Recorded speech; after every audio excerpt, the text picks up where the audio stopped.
जय हिंद बच्चों, कैसे हैं आप सभी। हम आशा करते हैं कि आप सभी स्वस्थ होंगे, मस्त होंगे और अपने पढ़ाई में लीन होंगे। ठीक है, अब देखिए, आज हम चर्चा करेंगे अपने प्रश्नावली 3.3 के बारे में। तो 3.3 में हमें क्या करना है, ये जितने दिए हुए हैं रैखिक समीकरण युग्म, इन सभी रैखिक समीकरण युग्मों को प्रतिस्थापन विधि से हल करना है।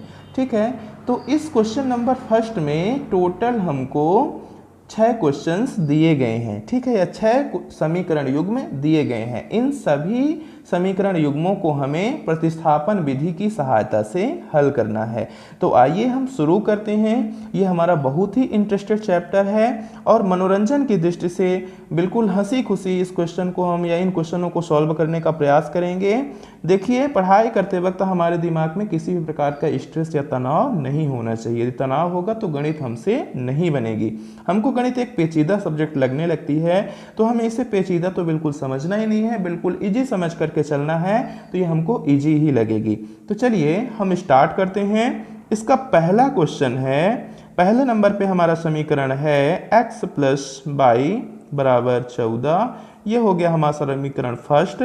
और दूसरा है x माइनस बाई बराबर 4। ये हो गया समीकरण दूसरा। ठीक है, तो चलिए इसको प्रतिस्थापन विधि से हल करना है, तो हम यहाँ ले लेते हैं, चलो समीकरण 2 को। ठीक है ना, यहाँ लिख देते हैं। जैसे अभी हम इससे पहले भी उदाहरणों को देखा था, हमें ज़्यादा कुछ लिखना नहीं है, प्रतिस्थापन विधि से भले हल करना है। तो लिखेंगे यहाँ समीकरण 2 से, और समीकरण 2 में से जैसे देखो इसमें 2 चर है ना, तो प्रतिस्थापन विधि होती है तो इसमें एक चर को क्या किया जाता है, प्रतिस्थापित किया जाता है। तो चलो पहले हम समीकरण को लिख लेते हैं। समीकरण है हमारा x माइनस बाई बराबर 4। तो देखो 2 चर हैं, 2 चर में से किसी भी एक चर को आप कर दो प्रतिस्थापित। प्रतिस्थापित का मतलब देखो कोई बहुत बड़ा शब्द नहीं है। प्रतिस्थापित का मतलब होता है LHS में है तो RHS में सेंड कर दो, या RHS में है तो LHS में सेंड कर दो। ठीक है ना, तो देखो यहाँ हमारा बचेगा x बराबर, इधर तो 4 है, ये है, और ये देखो माइनस में था, इधर जाएगा तो प्लस का हो जाएगा 22। ये देखो हमारा बन गया समीकरण नंबर 3। अब जो समीकरण 3 बना ना, तो देखो समीकरण 3 का मान 2 में ही नहीं रखना है। क्यों? क्योंकि समीकरण 2 का ही ना परिवर्तित रूप समीकरण 3 है, तो समीकरण 3 के मान को समीकरण 1 में रखना होगा। ठीक है, तो चलिए हम इसके मान को उठा करके समीकरण 1 में रख देते हैं। तो यहां लिख देंगे x के मान को समीकरण 1 में रखने पर। ठीक है, तो x के मान को समीकरण 1 में रखने पर, तो चलिए इसके मान को हम समीकरण 1 में रख देते हैं। सबसे पहले हम यहाँ समीकरण 1 को लिख देते हैं। देखो हमारा समीकरण फर्स्ट है x प्लस बाई बराबर 14। अब देखो x का मान कितना आया, 4 प्लस बाई, तो x के स्थान पर हमें क्या लिख देना है, 4 प्लस बाई। फिर देखो प्लस का बाई तो ऑलरेडी पहले से ही है, तो प्लस का बाई भी यहाँ हमें लिख लेना है। बराबर इधर क्या है, 14 है, तो लिख देना है। देखिए क्या कोई समस्या हुई, लगभग ना हुई होगी। अब देखो ये 4 तो रहेगा ही आपका, देखो बाई में बाई जुड़ जाएगा तो प्लस का कितना हो गया, 2 बाई, बराबर इधर कितना हो गया, 14। अब देखो 4 हमारा अचर पद है, इसको हम भेज देते हैं RHS में, तो देखो ये बचा 2 बाई बराबर 14, माइनस हो गया यहाँ 4। ठीक है, अब देखो ये 2 किस में है, इनटू में है, इधर जाएगा तो बटे में चला जाएगा, तो ये हमारा बाई बराबर 14 में 4 घट गया, तो 14 में 4 घट जाएगा तो कितना हो जाएगा, 10, और ये बटे में आ जाएगा 2। तो देखो 2 पंचे 10, तो बाई की वैल्यू हमें कितना मिल जाएगी, बाई बराबर देखो मिल गया हमें 5। देखो हमें समीकरण का एक मूल यहाँ प्राप्त हो गया। आपको पता होगा ना, दो चरी रैखिक समीकरण जो होते हैं इसमें 2 मूल प्राप्त होते हैं। तो पहला होता है x, दूसरा होता है बाई। तो देखो हमें पहले बाई मिला है। अब जो बाई मिला ना, तो बाई के मान को उठा करके रख दो अब समीकरण 3 में। तो यहाँ लिख दो एक लाइन, बाई के मान को किस में रखना है, समीकरण 3 में रखने पर।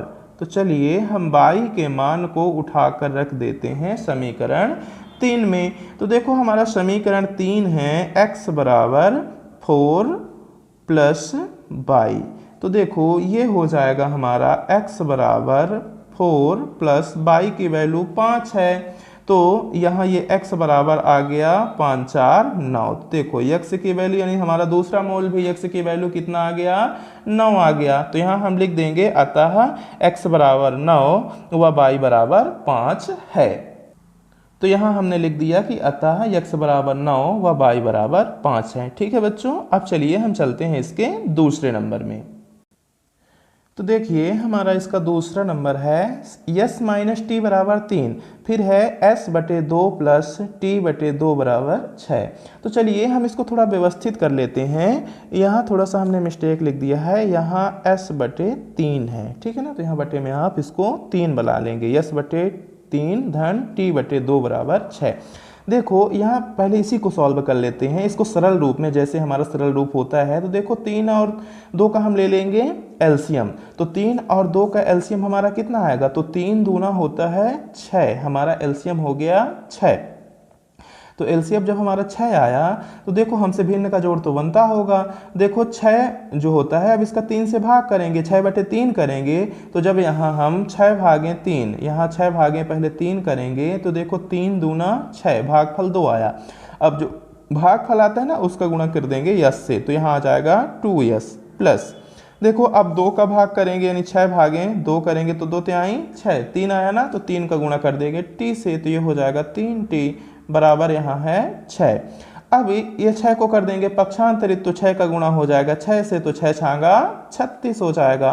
तो ये हमारा आ जाएगा 2s प्लस 3t बराबर 6 छांगा 36। ये हो गया हमारा समीकरण नंबर 2। ठीक है, अब क्योंकि ये कौन सी विधि है, विलोपन विधि है, तो चलो विलोपन विधि में चाहे तो हम इसी को ही विलोपित कर सकते हैं। तो यहाँ अब आगे लिख लेते हैं समीकरण 2 से, विलोपन नहीं प्रतिस्थापन है, सॉरी। तो समीकरण 2 से, तो समीकरण 2 को ही हम ले लेते हैं, एक बार फिर से ले लेते हैं। हमें मिला है 2s प्लस 3t बराबर 36। चलिए हम t को कर देते हैं पक्षांतरित, तो यहाँ बचेगा हमारा 2s बराबर 36, ये प्लस में है माइनस में आ जाएगा 3t। अब देखो यहाँ जो 2 है वो गुणे में है, इधर कहाँ जाएगा बटे में, तो ये s बराबर हमें मिलेगा 36 माइनस 3t बटे 2। ठीक है, ये हो गया हमारा समीकरण नंबर 3। अब समीकरण 3 के मान को समीकरण 2 में तो न रखेंगे, कहाँ रखेंगे, समीकरण 1 में रखेंगे। ठीक है ना, तो लिख देंगे यहाँ यस के मान को, यहाँ लिखेंगे यस के मान को समीकरण 1 में रखने पर। तो चलिए समीकरण 1 यहाँ देखो क्या है, s माइनस टी बराबर 3। तो यहाँ लिख लेंगे s माइनस टी बराबर 3। ठीक है, अब यस की वैल्यू यहाँ समीकरण 3 से उठा करके रख देंगे। देखो यस की वैल्यू यहाँ आई है, वो है 36 माइनस 3t बटे 2, और यहाँ हो जाएगा माइनस का t बराबर इधर हो गया 3। अब देखो यहाँ थोड़ा सा समझ लेंगे, यहाँ देखो क्या है, ये एक भिन्न का जोड़ है। यह तो चाहो भिन्न का जोड़ ना करना हो ना, तो इस 2 का गुणा इस t से भी कर दो और इसी 2 का गुणा इस 3 से भी कर दो, ये ज़्यादा इजी रहेगा। तो देखो इसी प्रकार से हम कर देते हैं, तो हमको कुछ इस प्रकार से मिल जाएगा, ये हो जाएगा 36 माइनस 3t, और ये माइनस है तो माइनस ही हो जाएगा, और ये 2t हो जाएगा, और इस 2 का गुणा इस 3 से होगा तो 3 दूना 6 हो जाएगा। क्या कोई समस्या हुई, ना हुई होगी। अब देखो ये 36 है, अचर है, इसको इधर भेज देंगे, लेकिन ये देखो 3t माइनस में और ये 2t भी माइनस में, तो ये माइनस ही रहेगा और जुड़ जाएंगे, 3t में 2t, तो 3 2 5t हो जाएगा। तो इसको हमने लिख दिया 5t। ठीक है, इधर बराबर ये आपका हो गया 36। देखो इधर ये किस में है, प्लस में, इधर आएगा तो माइनस में, माइनस का कितना हो जाएगा 36 हो जाएगा, क्योंकि इधर प्लस का 36 माइनस का 36। अब इसको फिर से आगे चलते हैं, तो देखो ये हो जाएगा 5t बराबर, देखो 36 माइनस में, ये 6 प्लस में, असमान चिन्ह है और पद माइनस वाला बड़ा है, इसलिए चिन्ह माइनस का, 36 में 6 घट जाएगा, तो यहाँ कितना आ जाएगा 30। ये माइनस से माइनस हो गया कैंसिल। देखो 5 यहाँ इंटू में है, इधर बटे में चला जाएगा, तो ये हमको मिलेगा t बराबर, ये हो जाएगा हमारा 30 बटे 5। देखो ये 5 छका 30, देखो यहाँ हमें t बराबर कितना मिला, तो यहाँ बराबर मिला 6। देखो यहाँ हमें पहला मूल समीकरण का मिल गया, तो इसको ब्रैकेट में बंद कर दिए। अब लिखेंगे t के मान को कहाँ रखना होगा, अब t के मान को समीकरण 3 में रखना होगा, ठीक है ना। तो लिखेंगे t के मान को समीकरण 3 में रखने पर। तो चलिए t के मान को समीकरण 3 में रख देते हैं। देखो समीकरण 3 हमारा यहाँ पास है ना, तो समीकरण 3 को पहले एक बार लिख देंगे, यस बराबर 36 माइनस 3t बटे 2। तो यहाँ पहले समीकरण 3 को लिख देंगे, हाँ समीकरण यस बराबर 36 माइनस 3t बटे 2। तो ये हो जाएगा बराबर, देखो जहाँ t है ना वहाँ 6 लिखना होगा, तो ये हो जाएगा 36 माइनस 3 गुणे यहाँ पास हो जाएगा 6 बटे 2। तो ये आगे आ जाएगा बराबर 36 माइनस, देखो 6 ये प्लस माइनस माइनस ही आएगा, हमने पहले लिख दिया 6 तिरिक 18 और ये हो गया बटे में 2, ठीक है कुछ इस प्रकार से। अब देखो ये 36 धनात्मक 18 ऋणात्मक, तो ये क्या होंगे, घट जाएंगे। देखो 18 दूनी 36 होता है, तो 36 में 18 घट जाएगा तो कितना आएगा 18, लेकिन 18 धनात्मक होगा, क्यों, क्योंकि 36 जो है ना बड़ा वाला वैल्यू धनात्मक है, तो ये आ गया 18 बटे 2, ठीक है। अब 2 नमा 18, तो देखो यहाँ s बराबर कितना मिल गया, हमें 9 मिल गया। देखो हमें दोनों मूल प्राप्त हो गए, एक t बराबर 6 और s बराबर 9। तो लिख देंगे अतः s बराबर 9 व t बराबर 6 प्राप्त होता है। यहाँ पास हमने लिख दिया कि अतः यस बराबर 9 व टी बराबर 6 प्राप्त होता है, ठीक है बच्चों। अब चलिए देखते हैं इसका तीसरा नंबर। तो देखिए तीसरा हमारा मान है 3x माइनस वाई बराबर 3, समीकरण 1 9x माइनस 3y बराबर 9। तो चलिए इसमें किसी एक को हम प्रतिस्थापित कर देते हैं। चलो हम समीकरण 2 को ही ले लेते हैं, तो लिख देते हैं यहाँ समीकरण 2 से। तो समीकरण 2 को यहाँ क्या करना है, प्रतिस्थापित करना है। तो समीकरण 2 को हम कर देते हैं प्रतिस्थापित। तो समीकरण 2 है हमारा 9x माइनस 3y बराबर 9। तो चलो यहाँ हम फिर से x की वैल्यू ही निकाल लेते हैं। तो x की वैल्यू निकालना होगा तो y को पक्षांतरित करना होगा। तो यहाँ हम लिखेंगे 9x बराबर ये 9, ये देखो प्लस में माइनस में 3y है, इधर आएगा तो प्लस का 3y, ठीक है। अब देखो ये x और 9 किस में है, इनटू में है, तो यहाँ आ जाएगा x बराबर 9 प्लस 3y और बटे में आ जाएगा हमारा 9, ठीक है। तो बटे में यहाँ हम क्या लिख देंगे, 9 को ही लिख देंगे। ये हो गया हमारा समीकरण 3। या कि देखो यहाँ से हम कॉमन भी ले सकते हैं, 3 कॉमन है तो चाहो तो आप कॉमन भी लेकर के लिख सकते हो और इजी हो जाएगा। देखो 3 यदि आप कॉमन ले लिए तो 3 त्रिकाई 9 और यहाँ 3 बाई और बटे आ जाएगा 9। अब देखो 3 एकम 3 और 3 त्रिकाई 9, ठीक है, ये कट गया। तो यहाँ आपको मिल जाएगा x बराबर 3 धन बाई बटे 3, ठीक है। ये हो गया हमारा समीकरण नंबर 3। अब समीकरण 3 की वैल्यू को तो 2 में रखेंगे नहीं, समीकरण 3 की वैल्यू कहाँ रखेंगे, समीकरण 1 में। तो यहाँ चलो लिख देते हैं समीकरण 3 की वैल्यू 1 में रखने पर, ठीक है ना। ये लिख देते हैं x का मान समीकरण 1 में रखने पर। तो x का मान समीकरण 1 में रखने पर। तो चलिए हम इसके मान को समीकरण 1 में रख देते हैं। तो समीकरण 1 है हमारा 3x माइनस वाई बराबर 3। तो यहाँ लिख देते हैं एक बार 3x माइनस वाई बराबर 3। अब x के स्थान पर क्या लिख देंगे, 3 प्लस वाई बटे 3। तो देखो ये हमारा हो जाएगा 3 इंटू x की वैल्यू क्या है 3 प्लस वाई, तो 3 प्लस वाई बटे 3 माइनस का हो गया बाई बराबर 3। देखो 3 से 3 हमारा हो गया कैंसिल, क्योंकि इनटू में था, गुणे में कट जाता है ना। तो यहाँ हमारा बचा 3 प्लस बाई और ये माइनस का बाई बराबर हो गया 3। अब देखो ये बाई से बाई भी हमारा कट जाएगा, तो यहाँ क्या बना 3 बराबर 3। तो देखो जब ऐसी स्थिति प्राप्त हो जाती है तो ये एक असत्य समीकरण होगा। तो यहाँ लिख देंगे कहता है यह एक असत्य समीकरण है, इसका कोई हल नहीं है, ठीक है। तो यहाँ लिख देते हैं, यहाँ हमने लिख दिया कि अतः यह एक असत्य समीकरण है, इसका कोई हल नहीं है, ठीक है बच्चों। इस प्रकार से क्वेश्चन 3 में या इसके 3 नंबर में सिर्फ इतना ही हल होगा। अब चलिए हम देखते हैं इसका चौथा अंक। तो चौथा है 0.2x प्लस 0.3y बराबर 1.3, समीकरण 1। फिर 0.4x प्लस 0.5y बराबर 2.3। देखिए यहाँ दशमलव रूप में है, तो दशमलव रूप से इसको हम परिमेय के रूप में चेंज करके फिर इसको आगे हल कर देते हैं। तो देखिए कुछ किस प्रकार से ये हो जाएगा हमारा।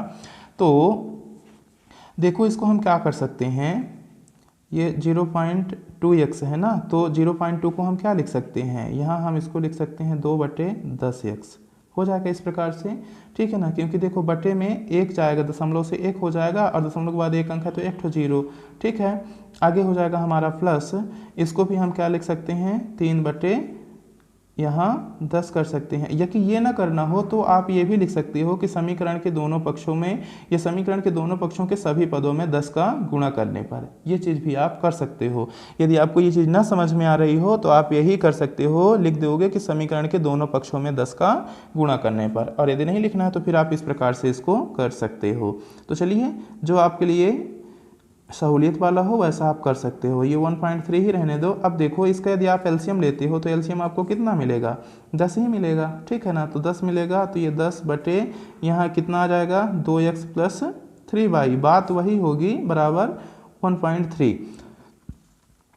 आगे ये हो जाएगा 2x प्लस 3y बराबर, ये 10 का गुणा किससे हो जाएगा 1.3 से, तो 1.3 से होगा तो ये दशमलव इधर है तो ये किधर खिसकेगा, दाईं और खिसकेगा, तो ये कितना हो जाएगा 13 हो जाएगा। देखो ये हो गया हमारा समीकरण। इसको हम मान लेते हैं, चलो परिवर्तित रूप है ना तो समीकरण, इसको चलो 3 मान लेते हैं, ठीक है। इसी प्रकार से इसको भी कर देते हैं, तो ये हमारा हो जाएगा 4/10x प्लस 5/10y बराबर 2.3 है। देखो इसका भी एलसीएम लोगे तो 10 ही आएगा, और समान जब रहता है हर ना तो ये आपस में क्या होंगे, जुड़ जाएंगे, तो ये हो जाएगा 4x प्लस 5y बराबर 23 है ना, 23 नहीं 2.3 है, तो 10 का गुणा इससे हो जाएगा तो अब जरूर 23 हो जाएगा।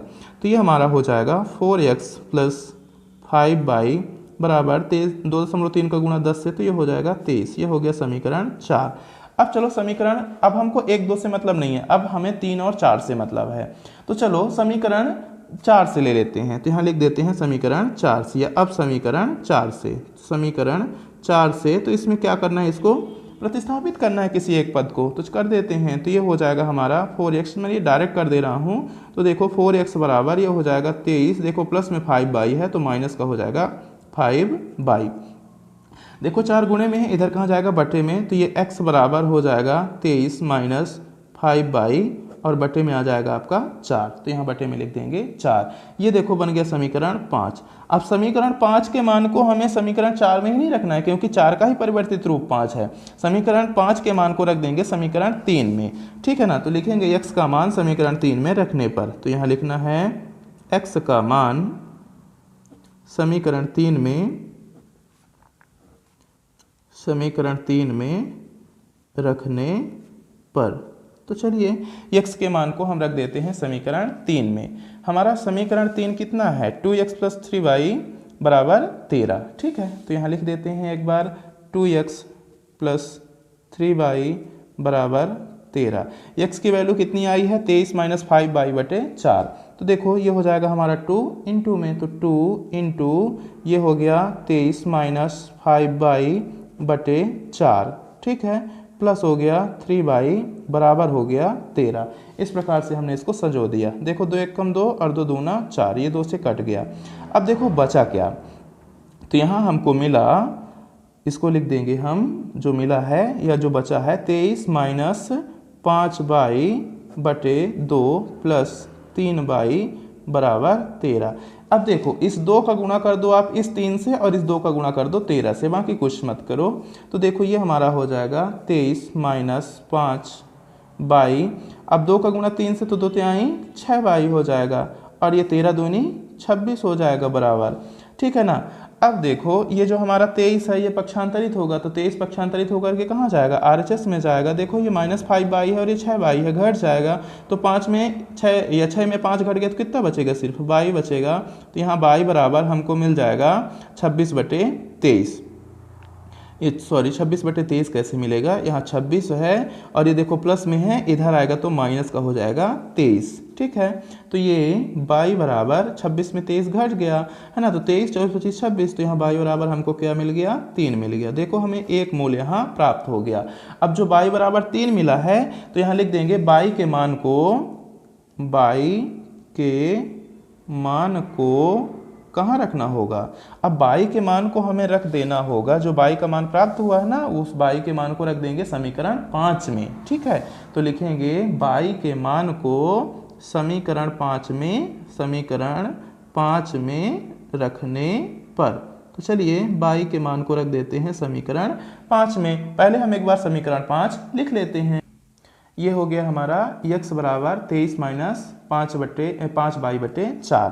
तो देखो बाई का मान कितना आया? 3। तो जहाँ बाई है वहाँ रख देंगे 3। तो देखो ये हमारा हो जाएगा बराबर 23 माइनस 5 गुणे 3 बटे में हो जाएगा 4। ठीक है, बराबर ये हो जाएगा 23 माइनस 5 तिहाई 15 और बटे में आ जाएगा 4 बराबर। अब देखो 23 में 15 क्या करना है? घटा देना है। देखो तो 15 5 20 और 3 23। तो देखो यहाँ 5 हो गया, 5 बचा और 5 3 कितना हो गया? 8 है ना। तो यहाँ कितना बचा? 8। ठीक है ना। 15 8 कितना हो जाएगा? 15 5 20 और तो 15 5 20 और देखो कितना बचा? 5 इधर से निकल गया तो 3, तो 23 हो जाएगा। ठीक है ना। तो 15 8 कितना होता है? 23 होता है। तो यहाँ आ गया 8 बटे 4। तो यहाँ x बराबर 4 दूना 8। तो x बराबर कितना आ गया? यहाँ 2 आ गया। ठीक है, निष्कर्ष लिख देंगे कि अतः x बराबर 2 व y बराबर 3। तो यहाँ पास हमने लिखा कि अतः x बराबर 2 व y बराबर 3 प्राप्त होता है। ठीक है बच्चों, चलिए अब इसका देखते हैं अगला नंबर। अगला हो जाएगा हमारा 5वां क्वेश्चन। लिख लेते हैं। देखिए 5वां नंबर है √2x प्लस √3y बराबर 0। तो ये हो गया हमारा पहला समीकरण। दूसरा समीकरण है √3x माइनस √8y बराबर 0। ये हो गया दूसरा समीकरण। चलिए किसी एक को हम प्रतिस्थापित करने के लिए ले लेते हैं। तो चलिए यहाँ 2 को ही ले लेते हैं। तो लिख देंगे समीकरण 2 से, यानी समीकरण 2 में एक चर को प्रतिस्थापित कर देना है। ठीक है ना। तो देखो एक बार लिख लेते हैं। ये है √3x माइनस √8y बराबर 0। चलिए हम y वाले पद को पक्षांतरित कर देते हैं। तो देखो क्या मिलेगा यहाँ? √3x बराबर, ये माइनस में है आ जाएगा तो इधर प्लस में, तो √8 क्या हो जाएगा? बाई।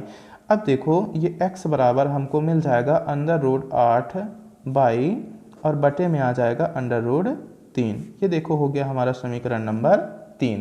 ठीक है, अब समीकरण 3 की वैल्यू को तो 2 में नहीं रखेंगे क्योंकि 2 का ही परिवर्तित रूप 3 है। तो समीकरण जो 3 की वैल्यू है किस में रखने पर? 1 में। तो लिखेंगे x का मान किसमें रखना है हमें? समीकरण 1 में रखने पर।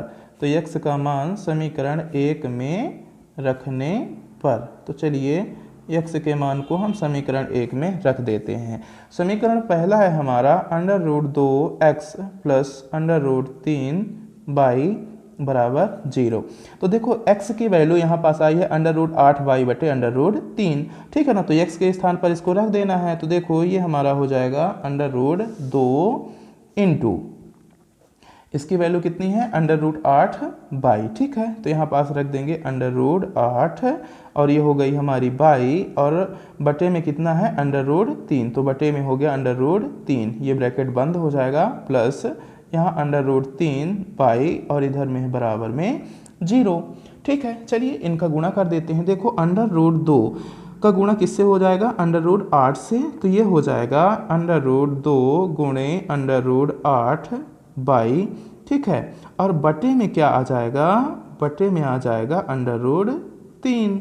ठीक है, प्लस यहाँ है √3 बाई, इधर बराबर में है 0। अब देखिए जो √3 है ना, √3 का गुणा √3 से होगा तो कितना आएगा? 3 आएगा। ठीक है, तो चलो हम उसको 3 लिख देंगे। और देखो 8 का गुणा किससे हो जाएगा? 2 से हो जाएगा।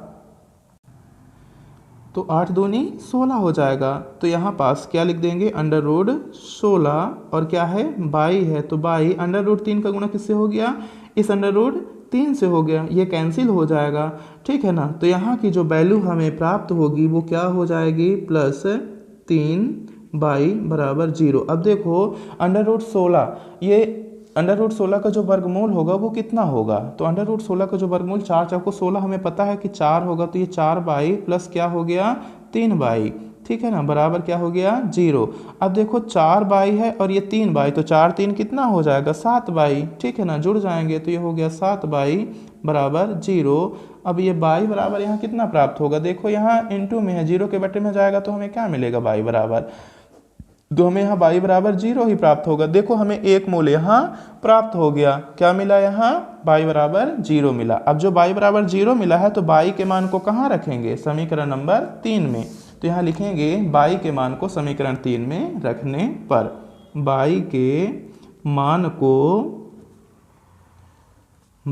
मान को समीकरण 3 में रखने पर। तो चलिए y के मान को रख देते हैं समीकरण 3 में। तो हमारा समीकरण 3 है, एक बार लिख लेते हैं। ये है x बराबर √8 y बटे √3।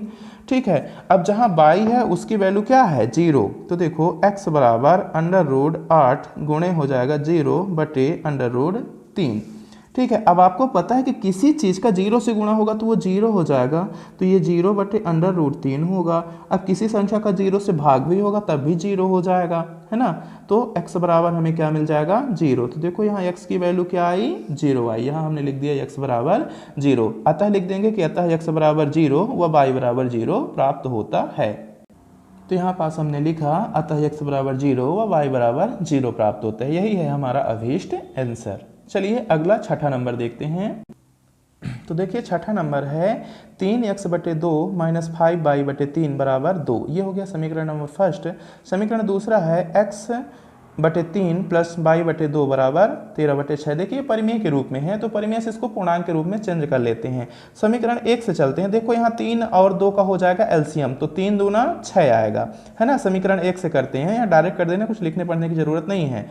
ठीक है, तो ये आ गया हमारा 6 बटे, अब 6 का भाग पहले 2 से करेंगे तो 2 तिहाई 6, 3 आया ना, तो 3 का गुणा 3 से कर देंगे तो 3 त्रिकाई 9x आ जाएगा। माइनस का चिन्ह है तो माइनस। फिर से इस 6 का भाग किससे करेंगे? 3 से करेंगे, तो 3 दूनी 6 आ गया, 2 आ गया, तो 2 का गुणा किससे कर देंगे? 2 का गुणा करेंगे 5 से, तो 5 दूना आ जाएगा 10। यदि ये ना समझ में आ रहा हो ना, ये भिन्न का घटाना जोड़ होता है। तो यहाँ पास क्या करो, ये 3x है तो 3 का गुणा इससे कर दो 3 से, तो 3 त्रिकाई 9, और इस 5 का गुणा कर दो 2 से, तो 5 दूना 10, और इन दोनों का आपस में गुणा कर दो 3 दूना 6। इस तरह तो समझ में आ ही जाएगा। अब इधर आ गया बराबर का 2। अब देखो ये जो 6 यहाँ बटे में है ना, इसको पक्षांतरित कर दो तो यहाँ कहाँ जाएगा? गुणे में जाएगा। तो ये हमको मिल जाएगा 9x माइनस 10y बराबर 6 दूना 12। ये हो गया समीकरण 3। अब हमें समीकरण 3 को हल करना होगा। देखिए इसी प्रकार से समीकरण 2 को भी कर लेते हैं। समीकरण 2 है हमारा x बटे 3 धन y बटे 2 बराबर 13 बटे 6। यहाँ भी यही करो, पहले 3 और 2 का आपस में गुणा कर दो, ठीक है ना। तो 3 और 2 का आपस में गुणा करोगे तो 3 दूना 6।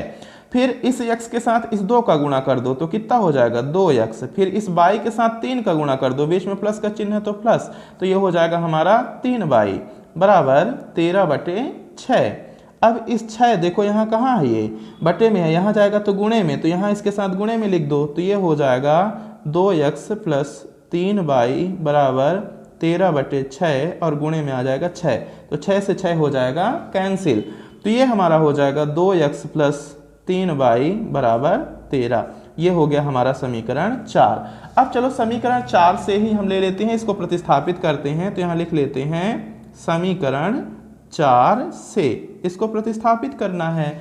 ठीक है, डायरेक्ट कर दें, यहाँ 3y को इधर सेंड कर देते हैं, तो ये हमें मिल जाएगा 2x बराबर 13 माइनस 3y। देखो यहाँ प्लस में था, इधर गया तो माइनस में हो गया। अब 2 यहाँ इंटू में है, तो इंटू में है तो कहाँ जाएगा? बटे में जाएगा, तो x बराबर ये हो जाएगा 13 माइनस 3y बटे 2। ठीक है, ये हो गया हमारा समीकरण 5। अब देखो समीकरण 5 के मान को समीकरण 4 में ही नहीं रखेंगे, क्यों? क्योंकि समीकरण 4 का ही परिवर्तित रूप समीकरण 5 है। समीकरण 5 के मान को रखना होगा समीकरण 3 में, ठीक है ना। तो लिखेंगे x के मान को समीकरण 3 में रखने पर, ठीक है ना, x के मान को समीकरण 3 में, x के मान को समीकरण 3 में रखने पर। तो चलिए x के मान को रख देते हैं समीकरण 3 में। समीकरण 3 है हमारा 9x माइनस 10y बराबर 12। यहाँ एक बार लिख लेंगे 9x माइनस 10y बराबर 12। ठीक है, अब देखो यहाँ x की जो वैल्यू आई है ना, तो यहाँ x के स्थान पर रख देना है। तो ये हमारा हो जाएगा 9 इंटू x की वैल्यू यहाँ हमें प्राप्त हुई है, ये प्राप्त हुई है 13 माइनस 3/2 माइनस 10/12। ठीक है, इस प्रकार से ये हो गया। अब क्या करेंगे, यहाँ देखो ये 9 से 2 तो कटेगा नहीं, तो 9 का इसके अंदर गुणा कर देते हैं दोनों पक्षों में। तो 9 का गुणा किससे होगा, 13 से होगा। ठीक है ना, तो 13 नहीं है तो आपको पता होगा, तो 13 नहीं है 117, तो 13 नहीं है 117 हो गया। अब देखो ये प्लस में ये माइनस में, तो प्लस माइनस माइनस हो जाएगा।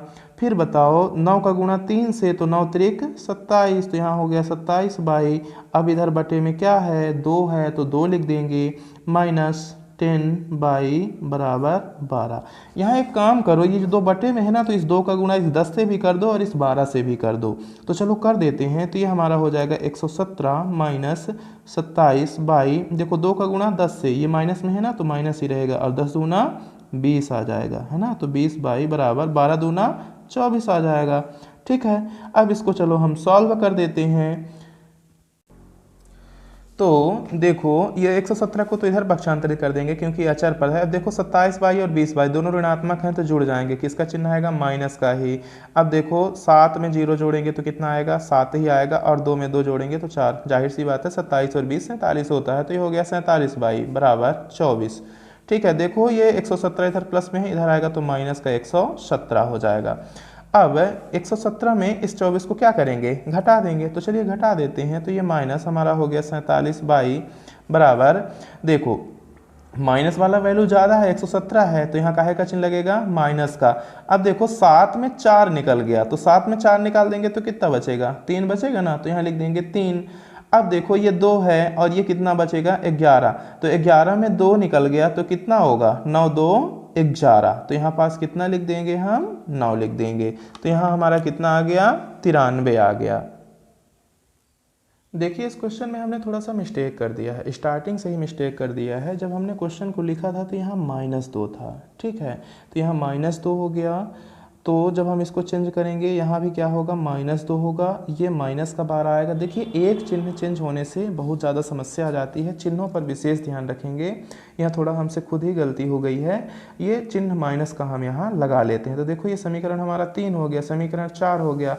अब जब समीकरण 3 यहाँ जब लिखे थे तो यहाँ भी क्या होगा, ये -12, यहाँ भी -12, यहाँ भी -12, ये हर जगह माइनस का चिन्ह लग जाएगा। आप भी अपनी कॉपी में सुधार लेना। और यहाँ जो हमारा 24 है ये काहे में होगा, ये -24 होगा। बस इतना सा मिस्टेक है एक चिन्ह का, तो सभी जगह आप यहाँ माइनस लगा लेंगे। तो इसी प्रकार से यहाँ भी हमको क्या मिलेगा, -24, यहाँ भी क्या होगा, -24। अब देखो जब ये दोनों ऋणात्मक हो जाएंगे तो ये घटेंगे नहीं, आपस में ये क्या होंगे, जुड़ेंगे, और चिन्ह काहे का आएगा, माइनस का ही आएगा। तो देखो ये 7 है और ये 4, 7 4 11 की 1 आ जाएगा, हासिल 1 आ गया, ये 2 और ये 1 3 और 1 हासिल 4 आ गया, और यहाँ ये 1 नीचे आ जाएगा। तो यहाँ हमको कितना मिला, -141 मिलेगा, ठीक है ना। इसलिए हम यहाँ -141 लिखेंगे। ये थोड़ी सी मिस्टेक एक माइनस के चलते हुई है, इसको आप सुधार लेंगे। अब देखो यहाँ माइनस से माइनस कैंसिल हो जाएगा, ठीक है। तो ये 22 बराबर यहाँ हमें मिलेगा 141 बटे यहाँ हो जाएगा 47, ठीक है। अब आपको पता है या कि आप भाग करके देखना कि जब हम 47 का गुणा 3 बार करते हैं, यानी 141 का भाग करेंगे 47 में, ठीक है ना। तो ये 47 तिहाई यदि हम करें 47 गुणे 3, तो देखो 7 त्रिक 21 की 1 हासिल 2, 4 तिहाई 12, 13 14, तो देखो कितनी बार भाग जा रहा है, 3 बार जा रहा है। तो यहाँ 22 बराबर हमको कितना मिल गया, तो 22 बराबर मिल गया हमको 3। तो देखो यहाँ से हमको 22 की वैल्यू कितनी मिल जाती है, 3 मिल जाती है। तो ये हो गई हमारा पहला मूल। तो पहला मूल हमको 22 बराबर कितना मिला, 3 मिला। अब देखो जो 22 का मान हमको मिला है, उस 22 के मान को हमें रखना होगा समीकरण नंबर 5 में। तो यहाँ हम लिख देंगे 22 के मान को समीकरण 5 में रखने पर, 22 के मान को समीकरण 5 में रखने पर, तो चलिए 22 के मान को समीकरण 5 में रख देते हैं। देखो एक बार हम 22 का मान यहाँ से देख के लिख लेते हैं। 22 का मान जो हमारा समीकरण 5 है इसमें रखना है 22 का मान, तो x बराबर 13 - 3 बटे 2 है। तो यहाँ हम लिख लेंगे एक बार इसका मान, x बराबर कितना है, 13 - 3 बटे 2, ठीक है।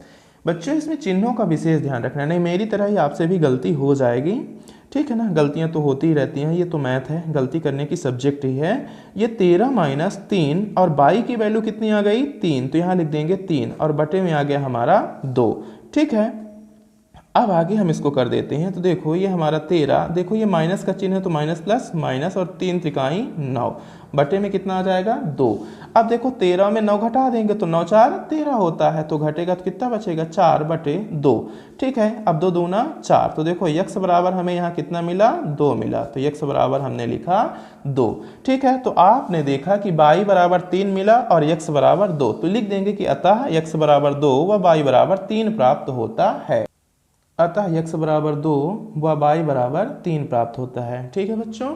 इस प्रकार से हमारा 3.3 का क्वेश्चन नंबर फर्स्ट खत्म हो जाता है बच्चों। यदि आपको वीडियो लेक्चर्स पसंद आते हैं तो आप ज़्यादा से ज़्यादा इनको शेयर करिए और चैनल को सब्सक्राइब कर लीजिए। यदि कोई समस्या जाती है बच्चों आपको पढ़ाई में तो आप कमेंट के माध्यम से हमें जानकारी दे सकते हैं, ठीक है बच्चों।